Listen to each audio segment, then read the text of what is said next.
Good morning, good evening, or whatever time you're listening. Welcome to our newest episode of The Practical People. I am your host, Christopher Moonlight, and joining me is a special guest co-host. Unfortunately, Jack Ritchie is on medical leave, and we wish you well, Jack, and are looking forward to having you back. But today, filling in, we have Mr. Mike Hickey, who is the host of Fright Hype, which premieres every week on Crypt TV. Mike, how you doing?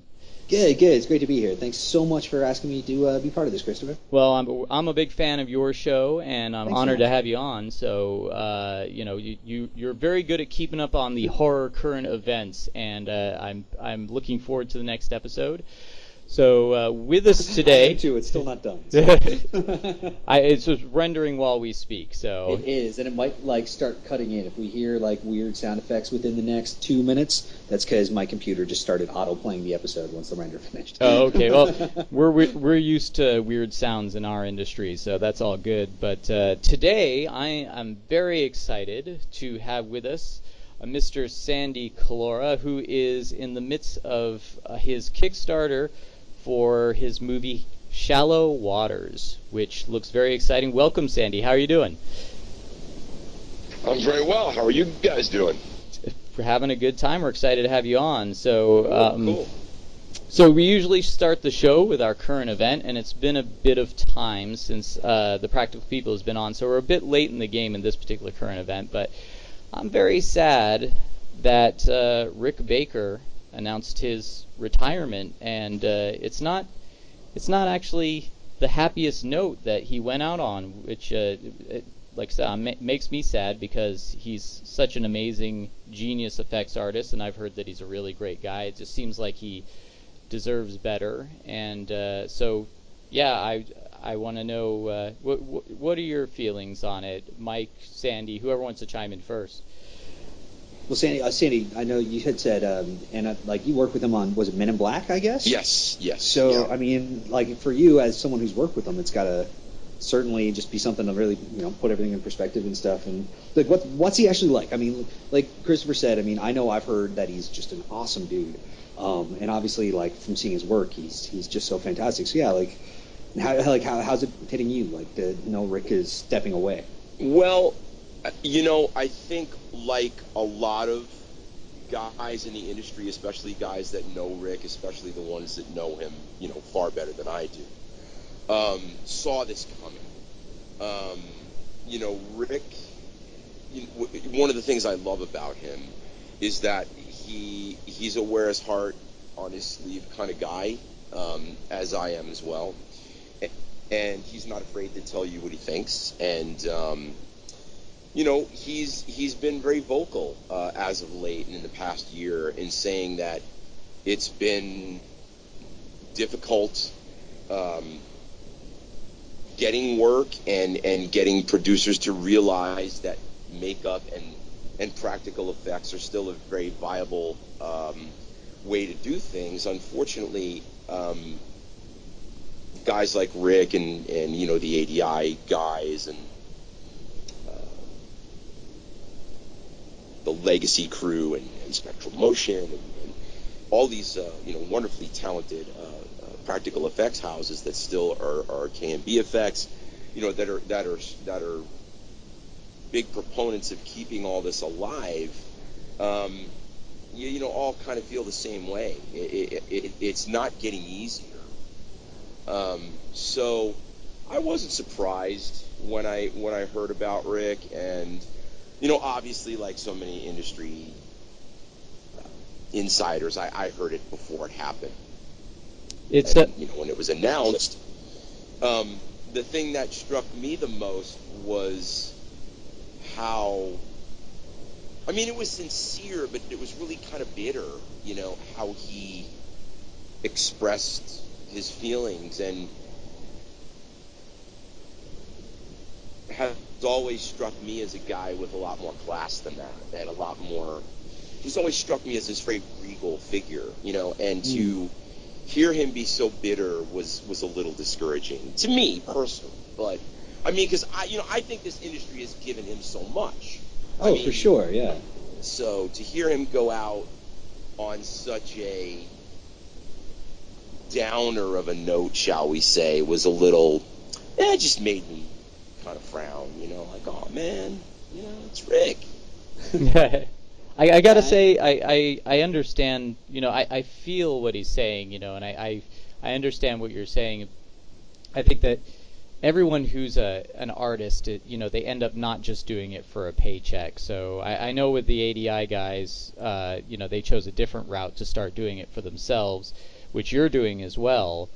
But I definitely understand and feel their frustration when you work really hard on something and, you hand it off and it's almost as if you do a painting and then somebody else comes in and says, well, I'm going to paint over this painting and show it. And then you're like, what happened to my painting? I feel his pain. I wonder, I've seen he has a YouTube channel, so I see he's been painting and he's been experimenting with doing some After Effects animation sort of thing with his artwork. And some really, really great stuff. Yeah. I mean, he's been like a big proponent of ZBrush for a while now, and has been doing some amazing artwork with that. I would have to say out of all of the effects legends, quote unquote, so to speak, that I've been so fortunate enough to work with over the course of my career in film as a creature designer and a sculptor and so forth. I would say just short of Henry Alvarez, Rick is probably the most singularly talented individual that I've ever worked with. I mean, his design sense, his sculpting ability, his knowledge of makeup and prosthetics and all this stuff works, I think is truly unparalleled. And that's certainly not a dig against Botine or Stan or any of these other just brilliant people that I've worked with. It's just that Rick always struck me as the most talented, in my opinion. I actually agree with you, and I think the thing that stands out the most about Rick Baker for me is his ability to dive into different media. It doesn't seem to mean anything to him that he hasn't tried it before. He's just like, oh, new medium, like I'm just going to dive in and make it work for me. Like you said, Mike, with ZBrush, there's a lot of practical effects people who are resistant to learning the 3D programs. I'm actually one of them. Yes, I'm also one of them. I've tried to pick it up, but it's not. It just doesn't speak to me as a medium. It's not that I'm against it. It just doesn't speak to me, and therefore, when I try and attack it, it doesn't do anything. Rick Baker doesn't seem to have that problem. But the thing that I find funny about that is that when he announced his retirement, and I mean, like you said, Sandy, I mean, he started even a few weeks or months even before he announced it. He was selling stuff off from his shop and everything online. I remember he was doing different eBay auctions or different charity auctions and stuff. Sure. So I mean, it was on the wall for a while. But that's the thing I find so funny is that he was so adaptive in regards to playing around with After Effects, using ZBrush to digitally sculpt and all this kind of stuff. So to be as bitter about the way CG had changed the industry, was really kind of the thesis of the statements he was making as he retired. It seemed kind of funny to me because he seemed like he had always been so adaptive to it. I know obviously he had been burned on a couple of projects and things like that, but I mean still like we're talking about, he really seemed to embrace a lot of those changes. So it seemed kind of strange that he just kind of turned on it as part of his announcement. I think part of his qualms wasn't just about the CGI though, but it wasn't about. No. I think it was also about just the time allotted and how he felt that the studios didn't seem to care so much about the quality, which Sandy, your new project Shallow Waters, I mean, I was looking at the Kickstarter and looking at the artwork that you've created. I mean, it seems like you've been putting a lot of time and heart into this project, and it strikes me. Adi Shankar is a producer. He did The Gray and the Dread movie. He said something that really struck me, and I think about it ever since, which is someone asked him, "What's the most important thing about filmmaking?" And he said, your movie's got to have a point of view, and so many movies these days don't. That's why they come off as shallow and vapid. And it seems to me that you're an avid diver, you world traveler, is the impression I get, and you care very much about the ocean. And this project seems to take your love of sculpting and practical effects, and your love of monster movies, and your love of the ocean, and your diving, all that stuff that you do. It seems to all be kind of coming to a head in this project. I mean, I'm assuming this is a passion project, because it certainly strikes me as one. Well, you are correct. This is a perfect storm of sorts for me. It's involving all these things that I am very passionate about. It's also giving me an opportunity to explore a subject matter that I haven't tackled before. This is my first stab at a horror film. It's more of a horror adventure film, actually, as Guillermo del Toro likes to call it. But to be honest, they're all passion projects for me. I don't do anything if I don't feel extremely passionate about it. And for those of you out there that are listening that have seen the film Behind the Mask, which is a documentary that was made by a wonderful documentarian, Eric Dow, which is a film about how Batman Dead Ends came about and what the aftermath of that movie was. And to make a long story short, it basically covered my rise to, for lack of a better word, stardom, into the studio system. And they just wouldn't let me do any of my own stuff. I mean, I was offered Snakes on a Plane. I was offered Triple X2.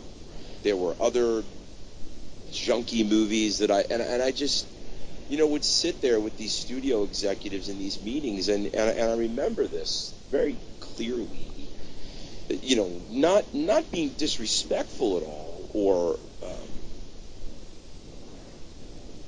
biting in any way, but just telling them, look, I don't feel this.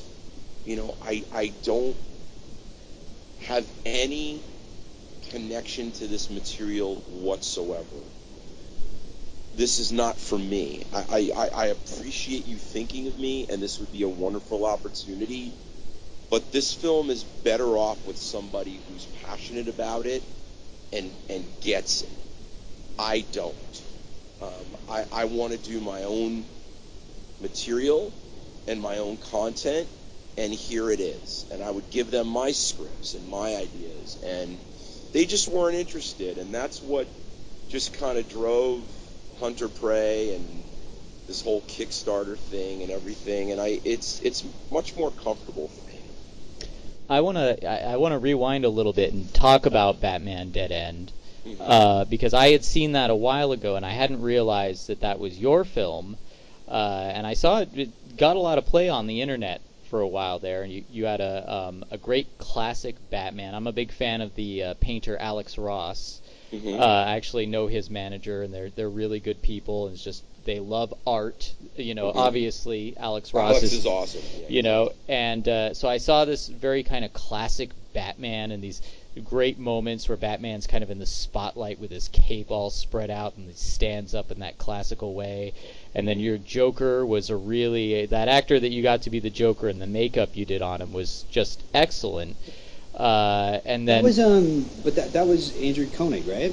Koenig? Yeah, it's Walter Koenig's son. He was a very famous child actor. He played Richard Stabone on Boner on Growing Pains. Yeah. That's amazing. I didn't even realize that. I got to check the credits better when I watch this stuff. I just went back and watched it again, and it was very exciting the Joker's there, and then the aliens show up, and the Predator shows up, and you've got this really interesting red Predator, and then it ends on a cliffhanger. And I was wondering, like, are we going to see more to this story, or was this or was this just you really wanted to do like this battle royale? Like what? It was just a demo reel. It was always intended to be just a cliffhanger. Funny you bring up the Red Predator. All of those Predators in that film, which have subsequently been given names by the Predator fan community. Oh, that's cool. Yeah. The red one is obviously Big Red. The albino, and then the one that fights Batman is they call him the Wasp Predator. So when NECA Toys decided to make those into action figures, those were the names they were given. That's awesome, man. Yeah. I didn't realize that they had made the figures from fully licensed toys. And as a matter of awesome. fact, they actually did a quarter scale version of Big Red. It's like 18 inches tall, and it's articulated, and it's definitely one of their most popular ones. That's fantastic. Awesome. That's so cool. So it's funny, 10 years later, I get a call from NECA Toys, and they're just like, hey, can we do this? And I was like, hey, listen, man, you got to ask Fox, it ain't up to me. And then they're like, well, we did ask Fox, and they said we got asked. And I said, well, great, okay, do it, let's go. And that was cool. You're a toy maker too, right? Now you've actually worked in the toy industry. Yeah, for a few years, I ran a very successful toy prototyping company, and my biggest client was actually Lucasfilm. I had a big contract with them. This is before all this 3D scanning stuff started.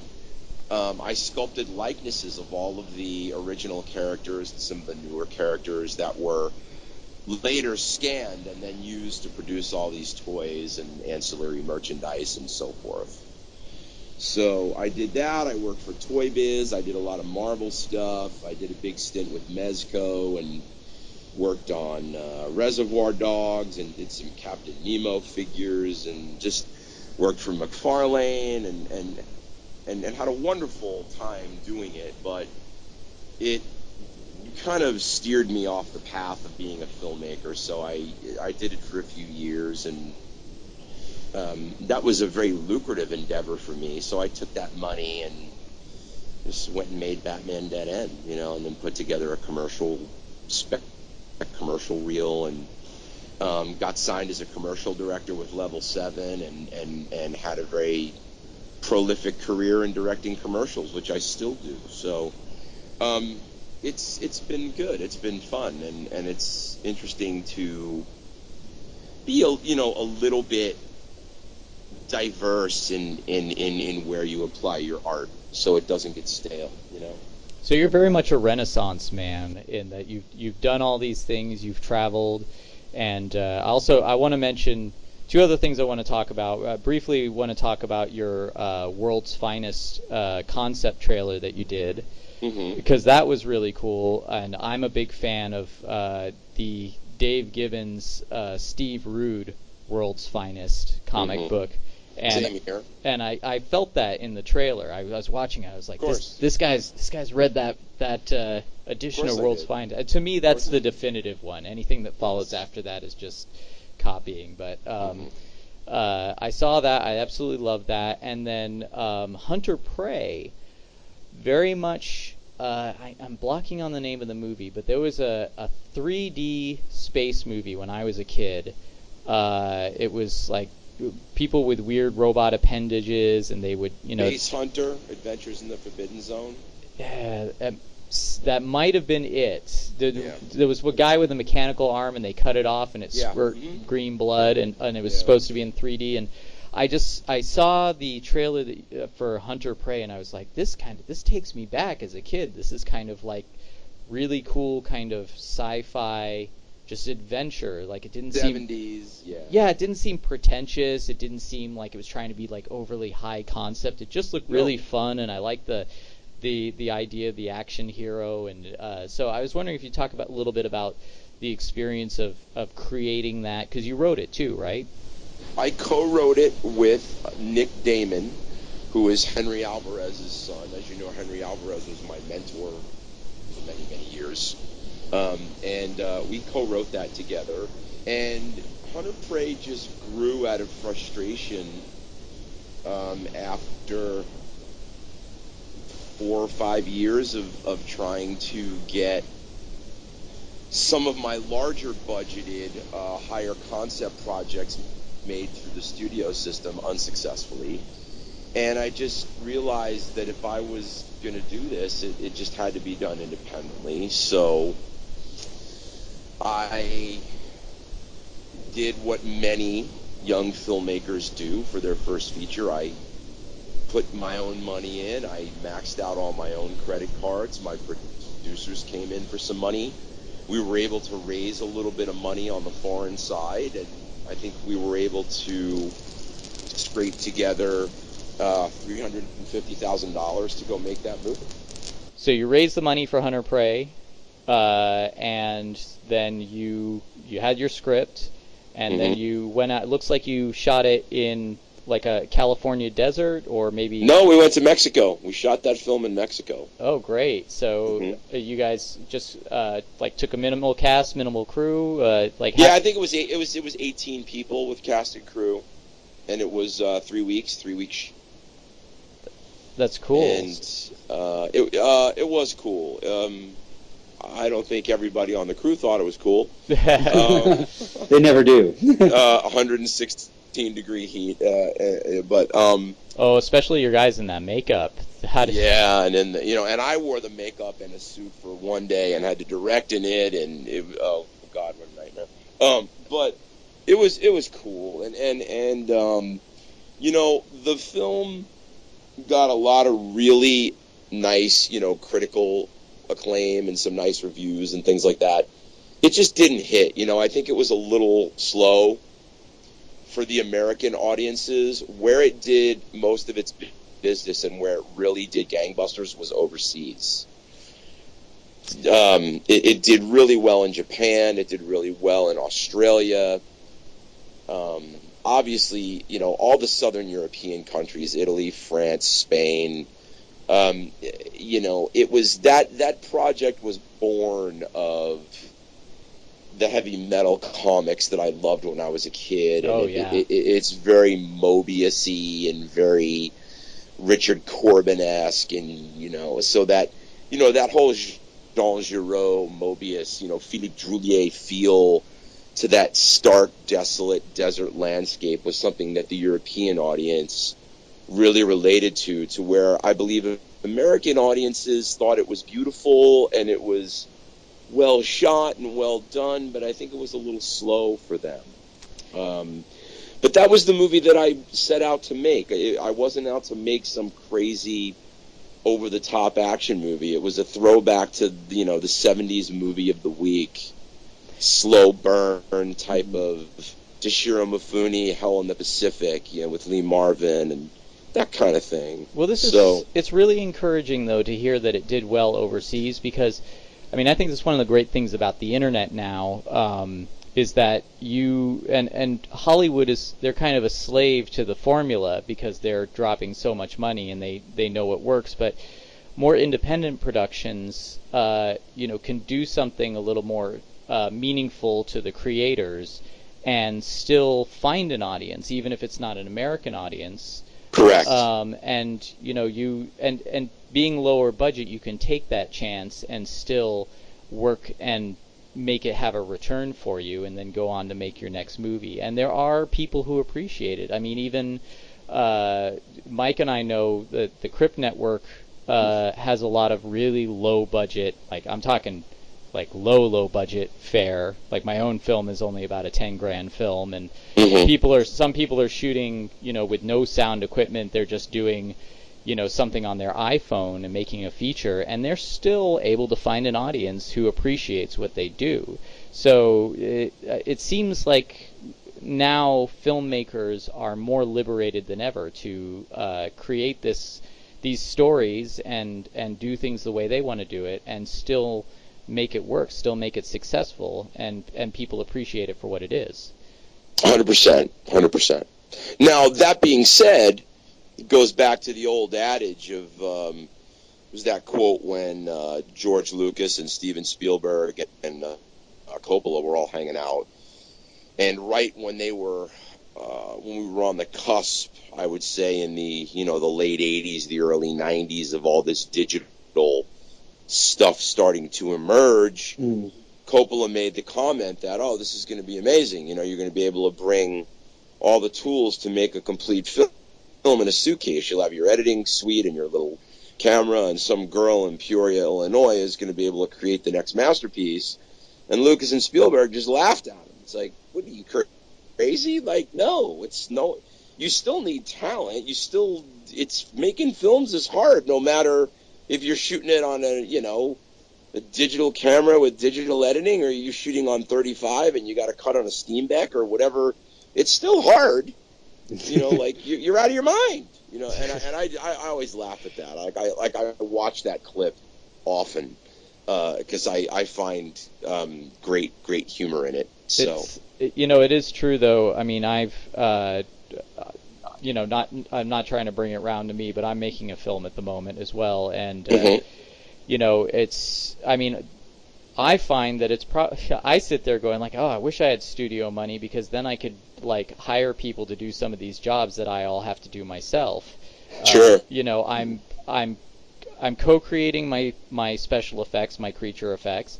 I'm doing all my own storyboarding. I wrote the clip. I'm doing all my own publicity, fundraising. I'm not acting in it this time, thank God. But I was the cinematographer for a while. Thank God I got someone to do that. I'm going to be doing my own editing, my own sound.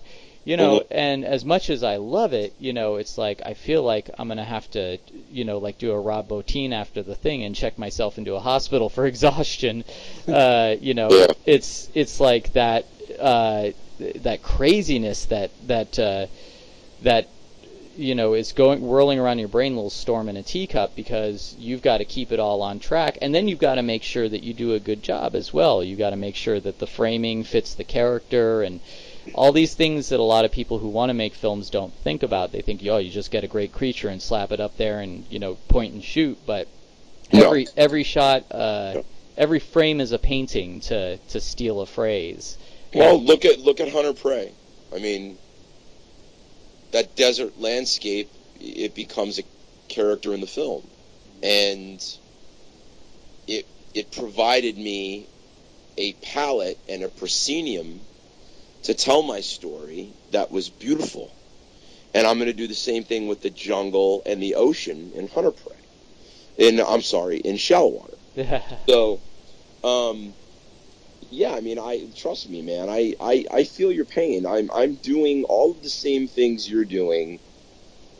It's just on a little bit different of a level. That's all. I mean, you've got $10,000 or $20,000 to make your movie, and I had $300,000. I mean, but I had no script supervisor. I had no call sheets. It was all, you wind up doing so much of it yourself. I mean, it's kind of a conundrum almost, because there are a lot of talented people that have always been around to help me get my projects finished, and I will never deny that, and I will always give them credit no matter what.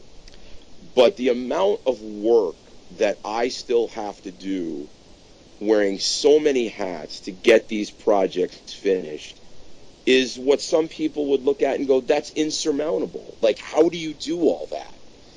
And it's just force of will, really. I mean, you just have to buckle down and do it. I mean, that's one of the harder things to do when you're making a movie, is find, like, when you're making a film, whether it's a short film or a feature, like especially if you're the writer and like, one of the hardest things of actually making the film is finding the people that are going to be like a fraction of as passionate about it as you are, because it's your film, and that's never going to happen. No, you're never going to find it. But that's the thing, is because it's your film, it's going to push you to work harder, work longer hours, to take on, like, okay, well, let me do this, and let me, to take on those extra roles. And like, you know, that's always going to be it. Like, you're never going to find somebody who cares about your movie getting made as much as you are. And that, you know, it's something that a lot of people don't necessarily get right away. You know, you just kind of think, okay, I'm going to tell somebody about this and they're going to love all the ideas. Like, they're going to be completely on board with me 100%. It just doesn't happen. You never find the people that are that into your movie. You know? It took me, admittedly, a long time to realize that. It really did. And yet you get, you know, everyone does get it at the end, because there's that moment, like I saw in your trailer or your proof of concept, you get your creature and it's doing that thing. It kind of stands. Looks amazing, by the way. The creature looks fantastic. Silhouetted against that sunset in the jungle, standing out. I mean, when you were shooting that moment, I mean, tell me, did it all just melt? All that stress and all that stuff just melted away, and then there it is. And absolutely, because you know when you got it. You know, you look at it, and any member of my crew will tell you, it's when I get a take that I like, and it's really, like, I go crazy. I run around and pump my fist and scream, and I'm just so excited, because in many cases, especially with shallow water, this is years. This is years of developing this and storyboarding and sculpting suits and figuring this all out, doing maquettes and location scouting and where you're going to shoot this and building rain towers. And I mean, it's so much goes into it. And when it all happens, it gives you the hope that other people will see it and get excited about it and say, God, I really want to see that movie. And that's what crowdfunding is all about. And that's what getting people excited is all about.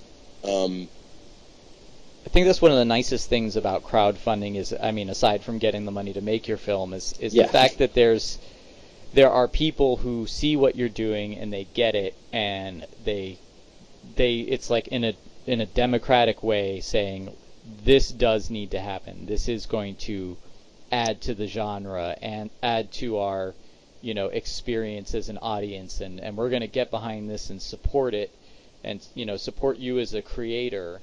You know, that's I mean, that's just got to be a great feeling when you see that counter going up and you see people commenting and saying, yes, we approve of this, and we're giving you the vote of our dollar to go ahead and do it. It is, and it's wonderful. And I'll tell you, the most important thing to me is doing something different, because the films that I'm inspired by and the things that every day I look at and say I aspire to make films of that ilk are all 30 years old, 40 years old. Mm-hmm. And I had a conversation with somebody the other day, and I said, what was the last truly iconic creature you saw in a really good movie? And he looked at me and he said, you know, he said, I think that was Predator. And I said, that's 1987. You know, that's 1987. You know, now, again, people's taste may vary. You got people that might say, like, okay, Gilman from Monster Squad, I agree. That is Darkness amazing. From Legend, I agree. The Apes from Greystoke, I agree. American Wolf in London, I agree. Those were all made in the 80s. This is 35 years ago, guys. You know, where is the new, iconic, kick-ass, franchisable mantle that we can all look at and say, finally, here it is. Here's the new Alien. Here's the new Predator. Now, don't get me wrong. I own every single one of those films. I watch them all the time. They are extremely inspiring to me. But I'm also sickened truly disgusted by the lack of creativity and the amount of remakes, reboots, reimaginings. It has reached a point where it is so fucking ridiculous that something needs to be done. And if Hollywood won't do it, I'm going to do it. Period. That's Period. awesome. I think that's really where the independent spirit is going to break through in the next few years is exactly what you're saying, because and the audiences say it too. You go on any forum, and it doesn't have to be an effects forum, it doesn't have to be a professional forum, it's the fans. No. They're saying the same thing, it's like even my wife is outraged that they just announced another Mary Poppins movie. She's like, wait, they just announced a Mary Poppins movie? Yes, they announced another Mary Poppins movie, and that's, that hit close to home with my wife. You don't, I was like, just stand at a distance and throw chocolate her way. When was the last time we saw something like The Dark Crystal? Yeah. Well, The Dark Crystal, yeah. Yeah, when was the last time we saw something like Jaws? Or The Terminator, or Aliens, or The Abyss, or, all these movies that just even are... Reanimator, I was watching Reanimator, and my daughter, who is 9, is a huge Jaws fan. She's watching a movie that came out, a year or so before I was born, and loving it more than anything else. 1975. Yeah, it's I gotta say, like, anyway, I was watching Reanimator, and I was going like, this movie is ridiculous, but it's still so much fun. There's so much heart and spirit to it. And if you were to take that to a studio now, they would be like, no. I know the movie I'm making, absolutely not. That wouldn't happen. As a matter of fact, I live in Texas now. I made a conscious effort to move away from Hollywood to get away from that mentality, just so I could focus on making what I wanted to make. And, Robert Rodriguez, I was listening to a podcast with him the other day, and he said, I always try and go the other way. Whatever door everyone else is trying to crowd through, I go the other way, and I'm usually successful that way. And I was looking at your project and thinking that same thing. It's like, you're going into the jungle, you're going into the ocean, you're going to this beautiful tropical landscape. It's not gothic, it's not dark. It's not dark, and I love all the gothic dark stuff. Absolutely, I gaga for cobwebs and dark tunnels, and that's like my thing. But I was looking at it, going like, here's this guy's playground. The ocean, and these tropical areas very well. I look at your Kickstarter, and you're like holding giant lobsters, which is just amazing. And sharks and all that other stuff. And I see, I definitely see in your creature design, there's some crab elements, but there's some snapping turtle elements, and a little Gamera in there, a little Slee Stack from Land of the Lost thrown in for good measure. Yeah, and it's a really fun design, and I absolutely love your drawings on the halftone paper, seeing those designs.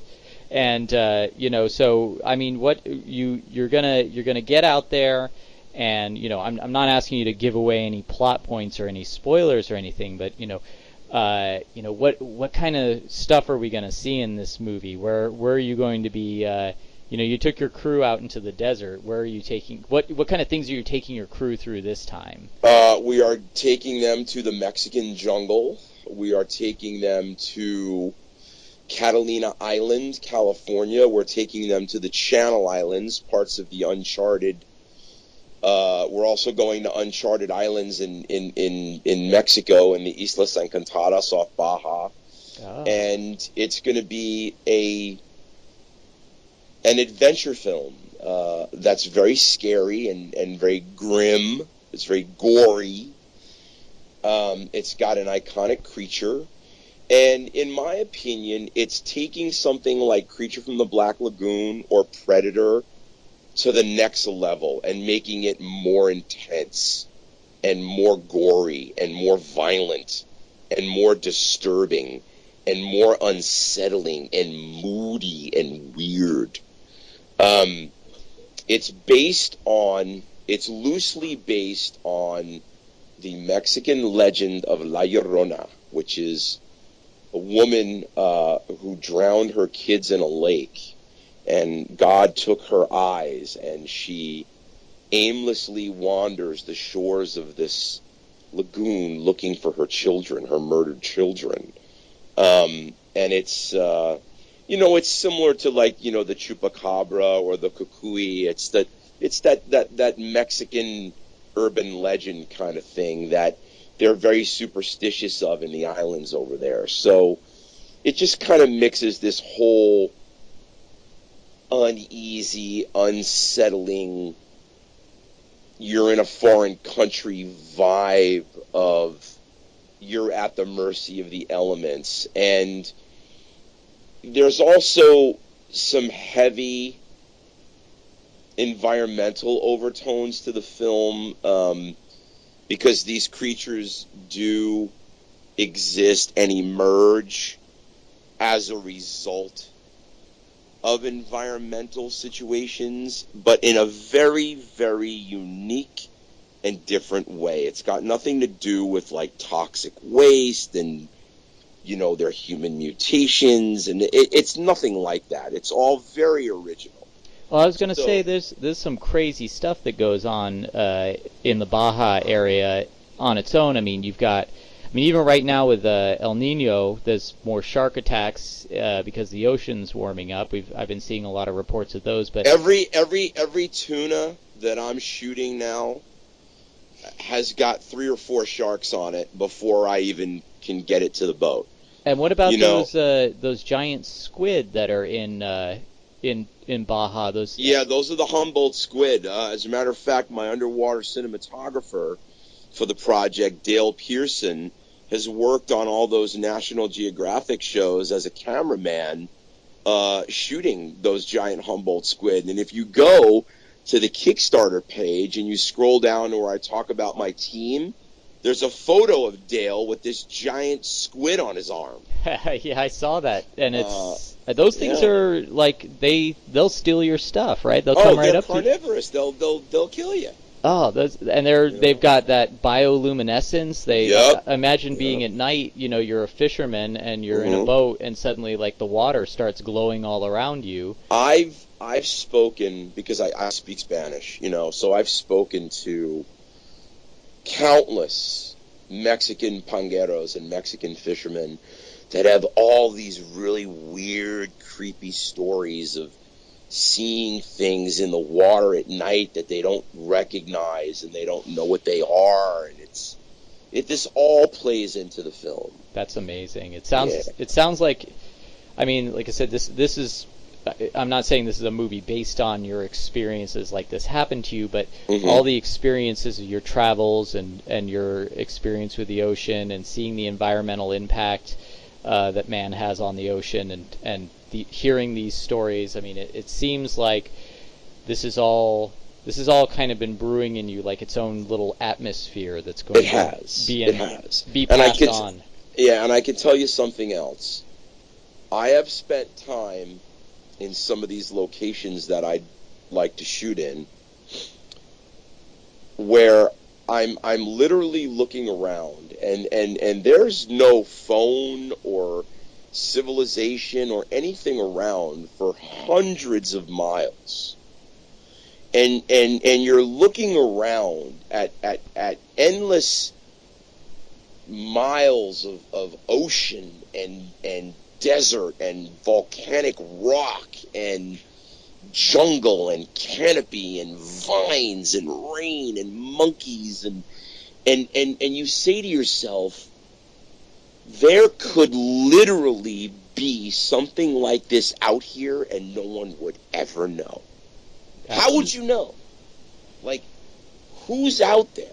There is such a small, tiny, infinitesimal percentage of the population that will go to these places and take 2 or 3 planes, a seaplane, a boat, a little panga, then you got to get in a canoe, and then you got to get in this little rowboat with this old Mexican guy who's the only guy that knows how to get you out there, and It's just surfers and fishermen and freedivers that have done this.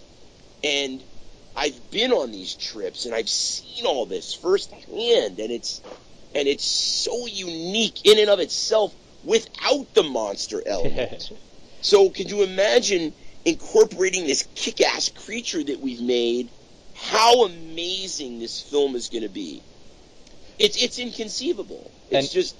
You're taking these creature suits through the elements as well. I mean, are you going to be shooting underwater? Are we going to see this creature work kind of in these underwater environments? In all these adverse environments. You see it in the trailer. We had him underwater in the trailer. Yeah, you were. I saw you doing the test. So that's just sounds like not only like it's going to be an amazing movie, but just an amazing experience to film. And going back to all the trials and tribulations of creating your own film. Mm-hmm. When we talk about this stuff, it just reminds me, it's like it doesn't matter how difficult it gets. You're just like a madman. You're just driven. Like you wake up thinking about it, and you're like, like you couldn't imagine. No matter how hard it gets, you couldn't imagine not doing it. Of course not. No, it's all or nothing. Which leads me to the next point that I'd like to talk about, if I may. Absolutely, go ahead. With all of these wonderful things that we're talking about being said, all these great points that are being brought up about the film and how I want to go about making the film. That's why my ask on this Kickstarter is a little over $500,000, because it just simply cannot be done for anything less than that. It just can't.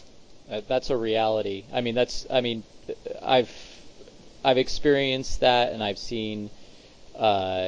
Matter of fact, you say that in your Kickstarter campaign, and it's like we do need this money, and it's true. If you want to create something of a certain level of quality, that, as Alec Gillis puts it, that sweat equity goes a long way.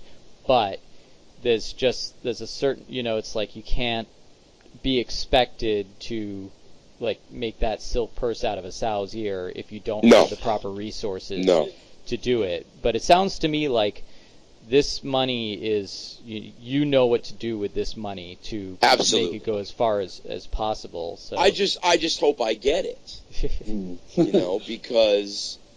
Well, it seems like you're on the right track. You still got a ways to go on your Kickstarter, but there's still time. Yes, we do. And you are going to be at Son of Monsterpalooza this weekend, which promoting like crazy. It was one of my favorite conventions. And you've got some great people there. There's Shannon Shea. Yep. He's a wonderful guy. He's actually taking his cinema makeup school students on a tour through Monsterpalooza so they can get the most out of it. And you've got Mike Spatola's got his newest book. Yep. I just backed that myself. Oh, wonderful. And then I know that Alec Gillis and Tom Woodruff are going to be there with Harbinger Down and Fire City. Sure, so this is like an amazing time, like all these creative endeavors. And then you're going to be there. Are you going to have a table, or are you? I'm going to have my own booth. Yeah, we're going to have the full-size suit there. I'm going to have masks there. We're going to have the trailer playing on a monitor. I'm also going to have my new book, which is The Art of Creature and Character Design, Volume 2. Oh, yes, I forgot about that, and I saw that, and that looks really great as well. Can you tell us a little bit about that? Well, the first one, which was raised on Kickstarter, was so successful and such a wonderful gift that I was able to corral all these phenomenally talented people that I literally grew up with in the business. George Ushell, Steve Wang, Bill Basso, Eddie Yang, Joel Harlow, and put this incredible book together, which was so successful. We went on a few months ago and did a campaign for Volume 2, which was also hugely successful. The books came in last week. They've already started shipping, and I will also have them for sale at Son of Monsterpalooza. Oh, that's awesome. That's fantastic. I'm a big fan of art books. Whenever I can get my, I've got my H.R. Giger ones, and I've got ones from Dave McKean. I've got Alec Gillis's Worlds. Worlds is phenomenal. Yeah, that's an amazing book. And I just got the Art of Mad Max. I also just ordered that off Amazon. That's another incredible book. It's brilliant. And you're a fan of the European, like Metal Harlot. That's my gig. Oh, well, you're going to love the book, I tell you, because you open up that book, and that's what that artwork is all about. It's all in that style. So, now, do you have a booth number so people can look at the map? You know, I don't know what it is, but I'm just under Sandy Collora, and I'll have a giant 7-foot tall giant turtle man in my booth. I don't think you're gonna miss me. That's awesome. You know, it's really great too. I think it's wonderful in this age that there's conventions like Son of Monsterpalooza, where people can go and interact with creators like yourself and see firsthand. Just because, I mean, no matter how you put it on the screen, you know, when you get a truly great work of art like a creature suit or something like that, to see it firsthand and see all the detail and what goes into it, and it's like it's like it comes to life all over again for you. Yes, it does. So I really would like to encourage anyone that's in the Los Angeles area to go. You know, even if it's this weekend, even if you don't have tickets, go wait in line because it really is a worthwhile experience. I come away from it elated every time I go. Same with comic book conventions, that sort of thing. But Monsterpalooza is kind of special because you don't have as many events like this. There are horror conventions with vendors. But this is a monster show. This is a monster show, absolutely. And you just get, you know, I cannot put it into the satisfactory words. So anyway, so at the end of the show, we do shout-outs. Everyone gets to do a shout-out. So I am going to actually, we'll start with Mike, and then we'll go to you, Sandy. So, Mike, you want to give anybody a shout-out? Well, first off, you guys, I'm really psyched to be here and get to chat to you guys. Christopher, thanks so much for inviting me to be part of the podcast here. Well, tonight that we're recording it, or morning, afternoon, or evening, whenever anybody's listening to it. But and Sandy for taking the time to talk to us. I know. Looking, especially over the last couple days, knowing that I was going to get the chance to talk to you here, and looking through everything that you've done over the years and all the different projects that you worked on. I mean, I remember seeing Dead End, 10 years ago or so, when it first came out. That's 12 now. It was such a great and it was like that throwback Batman that you'd always wanted, and then all of a sudden, out of nowhere, Alien and Predator show up, which was great. And also, actually, Christopher, sorry, I know we're wrapping it up, but I gotta ask you, Sandy, I know that besides creature design, besides directing, you've also worked as a concept artist and graphic designer a bit. Sure. And correct me if I'm wrong, but didn't you do the Jurassic Park logo? I did. I was on a team of guys, actually, that worked on the logo design and all of the graphic elements that were used in the film. On the cars, on the Jeeps, on the ID tags, and obviously the poster. I did some foam carvings that you see in the film, in some of the architecture and behind Hammond when he's speaking on video screens. I was working for a company called Wall and Green. They don't exist anymore, but they were a big graphic and poster design company. And they brought me on to the Jurassic Park project because I was a creature guy. And I got to meet and work with Steven directly on that, which was such a gift. Oh, that's so cool. And I just remember them giving me the Michael Crichton book cover and saying, screw around with this and see what you can come up with. And I mean, me and so many of the other artists did so many different ideas. So for me to take credit for that logo would be hugely incorrect. But I mean, I was on a team of a lot of people that contributed ideas, and I think it is fair to say that a lot of my ideas made it into the final logo.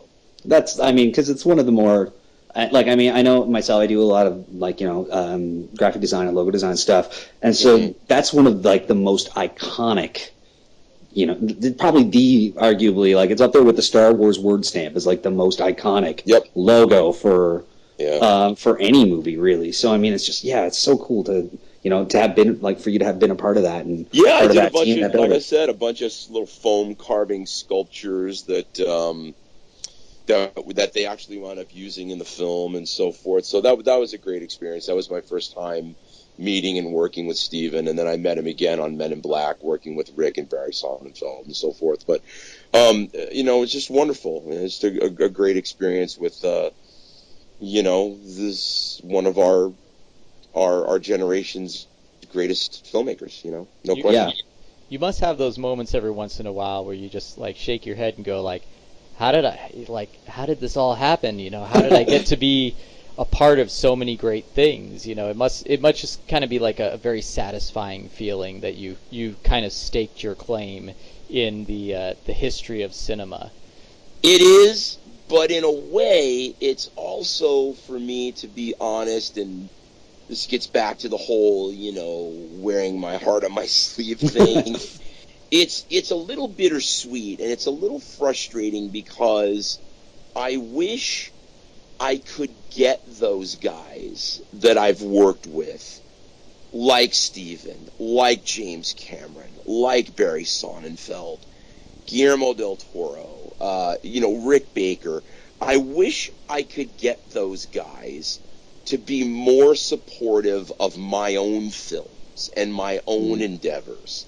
And it's really hard to do that because they're obviously all working on their own stuff. And, every now and then, you'll get a filmmaker that, is incredibly fortunate and is somebody like an Eli Roth who hooks up with Quentin Tarantino, and there's just this love affair between these two guys, and Quentin loves Eli because he's so talented, and all this stuff, and they hit it off, and that was a real boost to Eli's career, and I know Guillermo has done that with certain filmmakers by doing the whole Guillermo del Toro presents kind of thing. And I just think it would be great if guys like Steven and guys like Cameron and Ridley Scott got more behind filmmakers like myself who aspire to do work of their ilk and just kind of mentor us a little bit and push us a little bit and help us. And there doesn't really seem to be a whole hell of a lot of that camaraderie going on.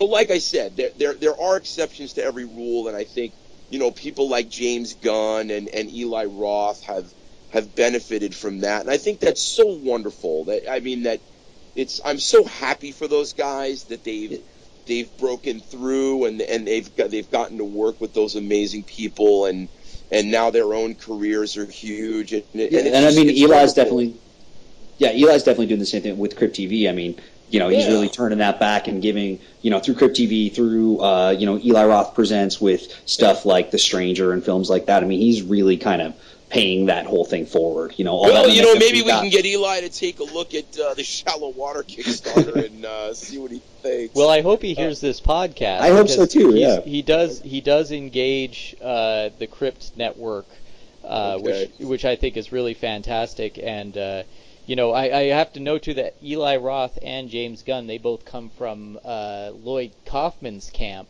with Troma Entertainment, just doing these ridiculous movies, but they were, they learned their trade, and I think they came from very humble beginnings. Of course. And so, but anyway, you know what? Those guys deserve every bit of what they have, every single bit of it. And I have the utmost amount of respect for both of those guys. I wish them the best and continued success. I can't wait to see Emerald Forest, or what was it called? The Green Inferno. Green Inferno, yeah.